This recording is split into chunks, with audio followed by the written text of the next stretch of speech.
Party थी, जब मैं इसका वकील था या उसमें ये हार गया था, इस वजह से मेरे से जो भी है स्थिति। सर यहाँ पर सर एक मिनट सर मेरी सुनिए। मेरा निवेदन ये है, ये प्रूफ जो है आपको ये वकील साहब से मिला है। उनके जो मोबाइल नंबर से सर्विलेंस पे आप तभी लगवा पाएंगे अगर उनके पास कोई मोबाइल नंबर हो। बाकी सर ये सब चीजें इन्वेस्टिगेशन का विषय वस्तु है।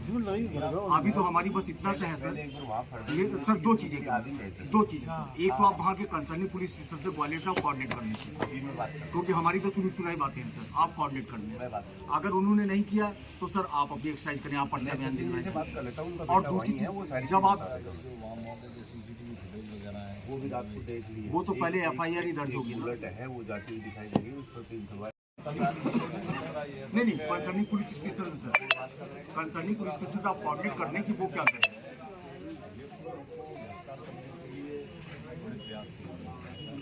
और हमें 24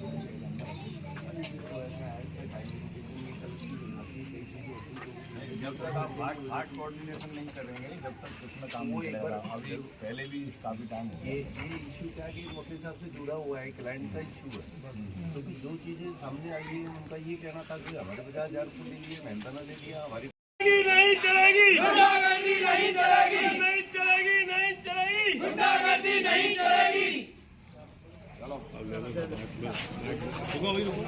सीनियर अधिवक्ता श्री रामनिवास मित्तल जी के साथ एक बहुत ही प्राणघातक हमला किया गया है, जिसमें उनके हाथ में फ्रैक्चर है, पैर में फ्रैक्चर है। तकरीबन बताया जा रहा है कि 6 से 7 फ्रैक्चर उनके शरीर में आए हैं और उनको बहुत ही गंभीर स्थिति में छोड़ के भाग गए हैं।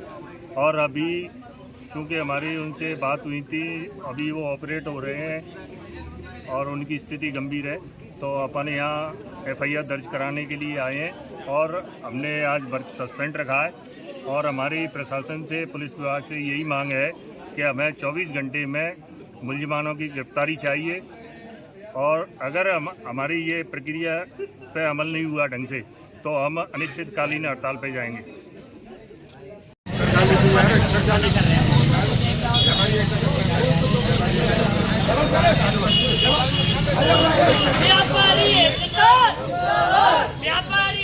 बताऊं कि आम आदमी के साथ जो होता है वो पीड़ा हमसे ज़्यादा कोई नहीं है। थाने में लोग जाते हैं, FIR कराने जाते हैं, उन्हीं को बैठा लिया जाता है और उन्हीं को बंद कर दिया जाता है, चाहे उसका सिर फूटा हुआ हो, चाहे उसका हाथ टूटा हुआ हो। एक आम ये परंपरा बना ली है धौलपुर ज़िले की पुलिस ने कि वो मुकदमा थाने पे कम से कम दर्ज करना चाहती है। पता नहीं क्यों इस तरीके से कोई क्राइम का ग्राफ कम थोड़ी होता है। मुकदमा तो दर्ज होते हैं, वो SP के पास जाते हैं, न्यायालय में आते हैं, वो सारे मुकदमे दर्ज होते हैं। लेकिन उन पीड़ित लोगों से आप पूछिए जो थाने जाते हैं और उनको बिठा लेते हैं। एक आम आदमी की यही पोजीशन है और उन्हें दूसरे दिन 151 में दिखा के और रफा दफा करा देते हैं मामले को। ये एक नॉर्मल प्रैक्टिस पुलिस ने बना रखी है। रही बात कल जो अधिवक्ता साथी के साथ जो घटना का मुकदमा दर्ज हुआ है, उसमें कोई डिस्कस था जो पुलिस ने हमारे साथ करके और गंभीर धाराओं में ही सुनने में आया 3 घंटे लग गए इस चीज़ को। वो टाइम लगता है, पुलिस की प्रोसेस है, वो लग गया, कोई बात नहीं। लेकिन देर आए दुरुस्त आए, हमारा मुकदमा दर्ज हो चुका है। अब आगे की लड़ाई जारी है और हम आगे भी इसको संघर्षरत रहेंगे। मेनली ये लड़ाई जो है ये अधिवक्ता की लड़ाई नहीं है, ये एक शुरुआत है न्याय प्राप्ति के कार्य में बाधा डालने की।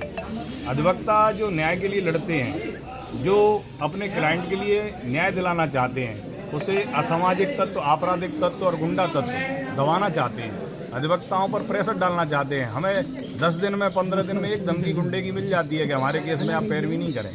अगर अधिवक्ता निष्पक्ष और स्वतंत्रता पूर्वक अपनी पैरवी नहीं करेगा केस की, तो यहाँ न्याय किसी को नहीं मिलेगा। अगर अधिवक्ता दबने लगे, कमज़ोर होने लगे, अधिवक्ताओं पर हमला क्यों होता है? हमला किसी मतलब अधिवक्ता किसी गुंडे के आगे नहीं दबता, पुलिस प्रशासन के आगे नहीं दबता, किसी भी कर्मचारी और बड़े लोगों के आगे नहीं दबता। हम बड़े लोगों के खिलाफ भी मुकदमा लड़ते हैं, हम कलेक्टर के खिलाफ भी मुकदमा लड़ते हैं, हम SP के खिलाफ भी मुकदमा लड़ते हैं और हम थानेदारों के और पुलिस वालों के खिलाफ भी मुकदमा लड़ते हैं। तो ये जो लड़ाई है, अगर इस प्रकार अधिवक्ताओं पर हमले होने लगे तो इसमें न्याय की लड़ाई कमज़ोर होगी और इस न्याय की लड़ाई को कमज़ोर ना होने देने के लिए ये हमारा आंदोलन जारी रहेगा। नहीं, कहीं ना कहीं आपको सुरक्षा कानून को ऐसा कानून होना चाहिए, उसकी कोई मांग है? हमारी वर्षों से मांग रही है। हमारी विभिन्न बार एसोसिएशनों ने, विभिन्न राज्यों की बार एसोसिएशनों ने सदैव मांग की है लेकिन सरकार इस पर ध्यान नहीं देती है। ना अधिवक्ताओं की सुरक्षा के लिए कोई स्पेशल प्रावधान है। आज गवर्नमेंट एम्प्लॉई है, उसके खिलाफ कोई प्रकरण दर्ज होता है, उस पर हमला होता है, तो उसके लिए स्पेशल एक्ट और स्पेशल धाराओं में मुकदमा दर्ज होता है। लेकिन अधिवक्ताओं को ये स्पेशलिटी मिलनी चाहिए। अगर किसी अधिवक्ता पे हमला होता है तो उसके लिए एक स्पेशल एक्ट होना चाहिए और स्पेशल धाराएं होनी चाहिए, और जो संज्ञेय और नॉन अवेलेबल होनी चाहिए। ऐसे अपराध जब बंद होंगे अधिवक्ताओं के खिलाफ, जब तक इस कानून को गंभीरता से और इसको कठोर नहीं बनाया जाएगा। ठीक है। अगर उसमें देरी हो रही है, कल हमारे चेयरमैन साहब से बात हो गई है बार काउंसिल राजस्थान से, उन्होंने सोमवार से स्ट्राइक पे जाने का निर्णय लिया है और कल से हमारे धौलपुर ज़िले के जितने भी बार हैं सभी स्ट्राइक पे हैं और धौलपुर में भी आक्रोश रैली का आयोजन चल रहा है। सभी ने वर्क सस्पेंड कर रखा है और हमारी ये लड़ाई जब तक जारी रहेगी, जब तक मुलजिम अरेस्ट होकर के गिरफ्तार होकर के नहीं आ जाते हैं, अनिश्चितकालीन अपन हड़ताल पर रहेंगे।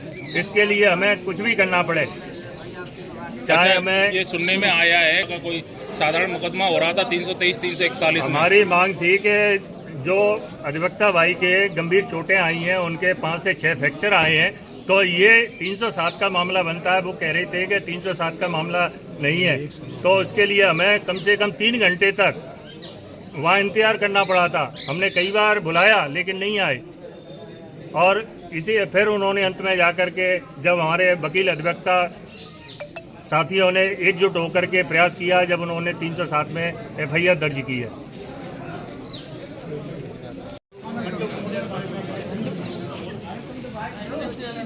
खुशी की मुद्रा में ना हो कोई।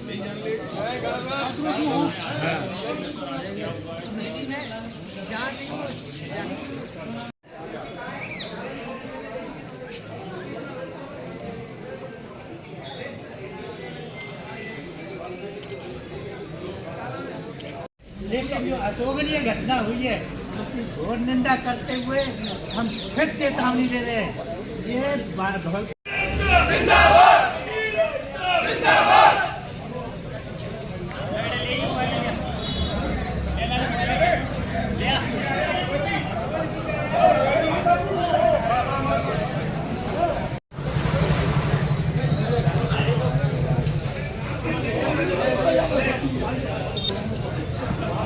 Hey!